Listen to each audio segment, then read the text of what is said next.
Mesdames, Messieurs, bonjour. Coup de pouce financier pour le monde agricole. 6 mois après les orages de grêle dévastateurs de l'été 2025, la préfecture active l'indemnité de solidarité nationale. Sont concernés les agriculteurs et viticulteurs d'une 60aine de communes ayant perdu plus de la moitié de leur récolte. Les dossiers de demande de compensation peuvent désormais être déposés en ligne. Une expertise psychiatrique ordonnée après ce drame de la route à Froide-Terre. Un conducteur de 48 ans a été placé sous contrôle judiciaire dimanche après une collision frontale qui a coûté la vie à une femme de 77 ans samedi dernier. L'homme qui avait initialement pris la fuite avant d'être interpellé n'était ni sous l'emprise d'alcool ni sous stupéfiants. Les enquêteurs ont découvert qu'il était impliqué dans 4 autres accidents depuis 6 mois. Évoquant des absences au volant, le suspect s'est vu retirer son permis en attendant les conclusions de l'expertise médicale.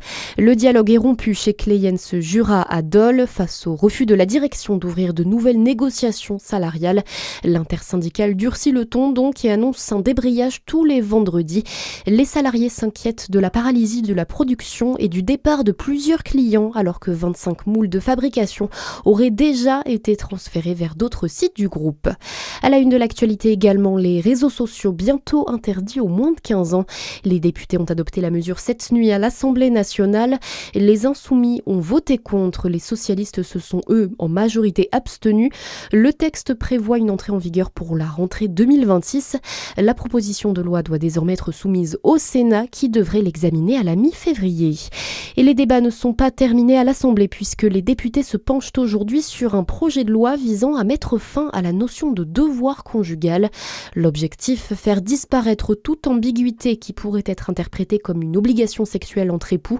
Un texte à l'intérêt double selon l'avocate et la présidente de l'association Lawyers for Women, Michèle Dayan. Une portée pratique déjà, c'est qu'il n'y a plus aucune décision de justice qui pourra condamner un époux ou une épouse au tort exclusif parce qu'il aura refusé des relations ou elle aura refusé des relations sexuelles. Il n'y aura plus de marge de manœuvre pour les juges, donc ça c'est pas mal. Et ça a une portée symbolique, comme toujours, la portée expressive et pédagogique de la loi, il sera écrit noir sur blanc. En tout cas, c'est comme ça pour moi que ça devrait être rédigé, qu'on ne consent pas aux relations sexuelles une fois pour toutes quand on se marie et que le consentement est également essentiel dans le cadre du mariage. Et ça permettrait de le dire dans les devoirs et obligations du mariage quand on se marie à la mairie. Et plus d'une femme sur 2 et 2 hommes sur 5 avouent avoir déjà eu une relation sexuelle conjugale sans en avoir envie, selon une étude IFOP réalisée l'an dernier. Et puis en handball, les Bleus ont perdu hier face à l'Espagne 36-32 dans le tour principal de l'Euro. L'équipe de France qui garde tout de même une chance de se qualifier pour les demi-finales, mais il faudra battre l'Allemagne demain soir. À suivre votre météo sur Fréquence Plus.